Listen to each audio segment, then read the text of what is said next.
Hello दोस्तों, कैसे हैं आप सभी लोग। आप सभी का स्वागत करता हूं फिर से अपने चैनल नॉलेज बाय जी पर। मैं हूं आपका दोस्त समित कुमार और लेकर आया हूं इस वीडियो के माध्यम से लीगल जानकारी।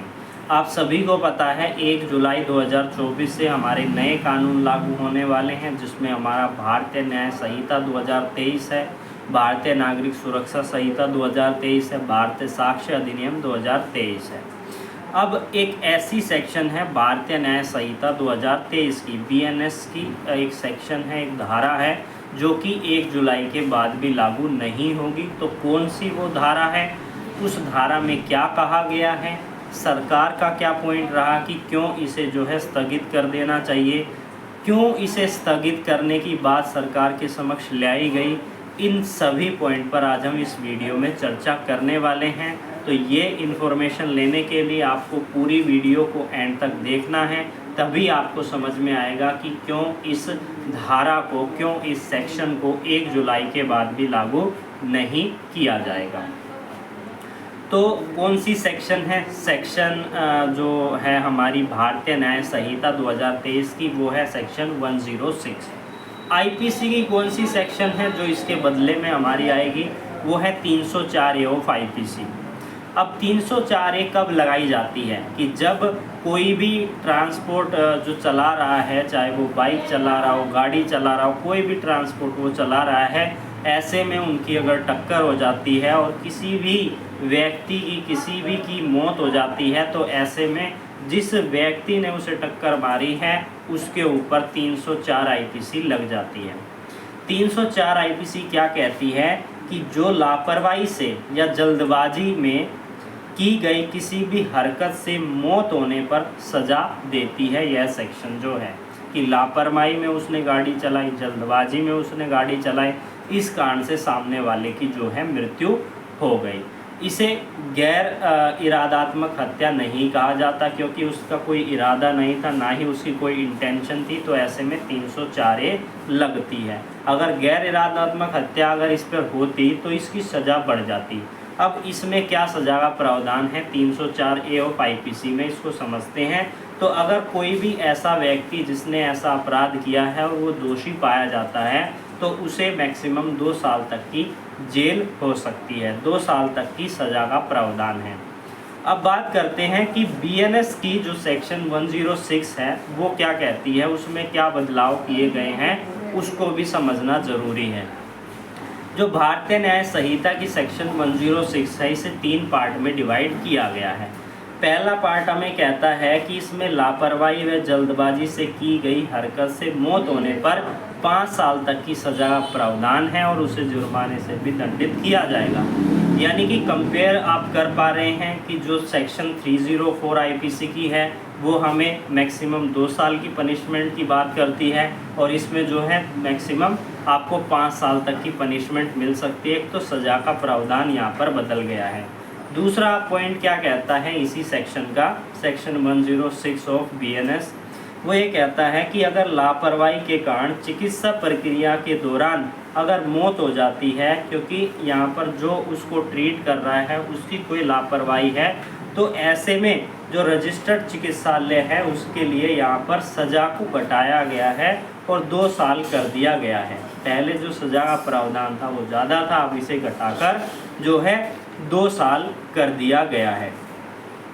साथ ही अब आगे पढ़ेंगे, आगे क्या कहता है कि अगर कोई हिट एंड रन मामला है, सबसे पहले तो हिट एंड रन समझिए, यानी कि जब भी कोई व्यक्ति किसी दूसरे, अपनी गाड़ी से वो ट्रैवल कर रहा है, सामने वाला कोई ट्रैवल कर रहा है दूसरी गाड़ी से और वो उसे ठोकता हुआ चला जाता है और वो वहाँ नहीं रुकता है, जैसे ही बहुत बड़ी टक्कर होती है और ऐसे में वो भाग जाता है, गाड़ी लेके भी भाग जाता है, पता नहीं चलता कौन है, तो ऐसे में अगर अननोन व्यक्ति जो किसी को मारकर चला गया है तो हिट एंड रन केस हम उसे कहते हैं।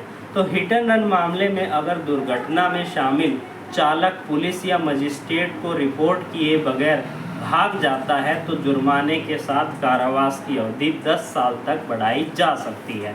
और यही पॉइंट जो था वो कन्फ्लिक्ट का, जो कि प्रोटेस्ट करने का कारण था, जब इस बिल को लाया गया तो बहुत से ट्रांसपोर्ट वाले जो ड्राइवर थे उन्होंने हड़ताल की कि ये तो बहुत ज़्यादा सज़ा है, इतनी सज़ा का प्रावधान नहीं होता है, हमें अपनी लाइफ भी तो प्यारी है। क्योंकि जहाँ पर इंसिडेंट होता है वहाँ पर भीड़ इकट्ठा हो जाती है और वो भीड़ वाले अपना हाथ साफ कर देते हैं जिस व्यक्ति ने दूसरे व्यक्ति को जो है टक्कर मारी है।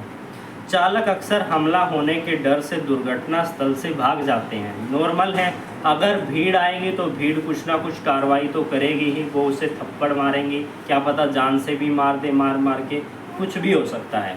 और अधिकारियों का मानना था कि उन्हें सुरक्षित तरीके से घटना की रिपोर्ट करने के लिए घटनास्थल से दूर जाने की अनुमति दी जानी चाहिए।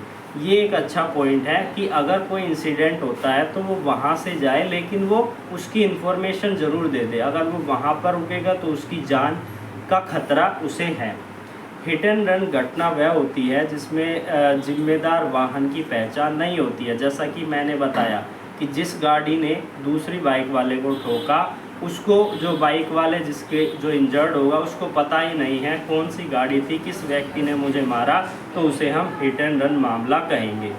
लेकिन एक बार चालक की पहचान हो जाने पर पुलिस की अपनी लापरवाही और साबित करनी होगी।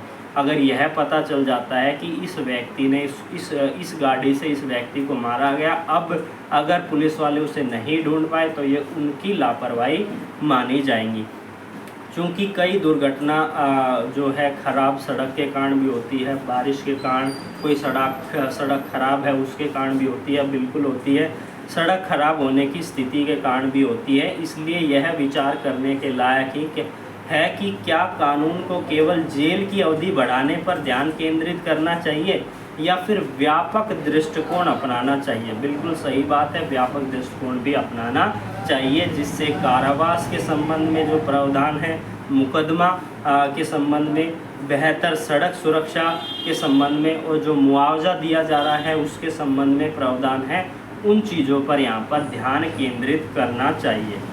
भारतीय न्याय संहिता की धारा 106 की उपधारा 2 में हिट एंड रन मामले से संबंधित है। इसमें कहा गया है कि जो कोई भी व्यक्ति तेज गति और लापरवाही से गाड़ी चलाकर किसी व्यक्ति की मौत का कारण बनता है और फिर पुलिस या मजिस्ट्रेट को घटना की सूचना दिए बिना वहां से भाग जाता है, तो ऐसे में उसे 10 साल तक की सज़ा उसको भुगतनी पड़ेगी। और ये जो प्रावधान है, ये जो सेक्शन है, इसको लाने का उद्देश्य यही था कि जो आए दिन हमारे दुर्घटना होते हैं उसे जो है घटाया जा सके। क्योंकि अगर पनिशमेंट ज़्यादा कर दी जाएगी तो क्या पता जो है वो रूल का पालन करेंगे, और वो ऐसे में जो है यानी कि एक्सीडेंट करने के बाद अगर कोई व्यक्ति भाग जाता है तो उसको जो है इन्फॉर्मेशन तो दे दे, वो रुक के क्या पता उसका ट्रीटमेंट कर दे, क्या पता वो ठीक हो जाए अगर टाइम से उसका ट्रीटमेंट करवाया जाए। क्योंकि जब भी भीड़ कॉल करती है पुलिस को तो वो देर तो लगाती है, और इसी बीच में क्या होता है, जिस व्यक्ति जो विक्टिम बना है, जिसको चोट लगी है, उसकी डेथ होने की संभावना ज़्यादा रहती है। तो इस सेक्शन को जो यहाँ पर जोड़ने का, इसमें चेंज करने का यही उद्देश्य था कि जो होने वाले एक्सीडेंट है या मृत्यु होने वाली है ज़्यादा मात्रा में उसको कम किया जा सके। लेकिन इसका प्रोटेस्ट काफ़ी ज़्यादा किया गया ट्रक ड्राइवर्स के द्वारा, क्योंकि इसमें जो सज़ा का प्रावधान था वो काफ़ी ज़्यादा कर दिया गया था, और उन्होंने यह कहा अगर हम वहाँ पर रुकते हैं तो हमारी जान को भी खतरा है। इसलिए अब इस सेक्शन पर विचार करने के बाद ही इस पर कोई क्या ये सेम सेक्शन लागू होगी या फिर इसमें कुछ बदलाव किया जाएगा। जब इसमें बदलाव आएगा और इस सेक्शन में जब इसको लागू किया जाएगा क्या बदलाव किया गया है, अगर कुछ बदलाव आता है तो फिर से हम आपके लिए एक वीडियो लेकर आएंगे कि ये बदलाव था, पहले ये था, इसे इस तरीके से चेंज किया गया है अब सरकार ने। तो आई होप आपको ये वीडियो अच्छी लगी होगी। इसी तरीके की और वीडियोस के लिए आप हमारे साथ जुड़ सकते हैं हमारे इस चैनल पर। धन्यवाद।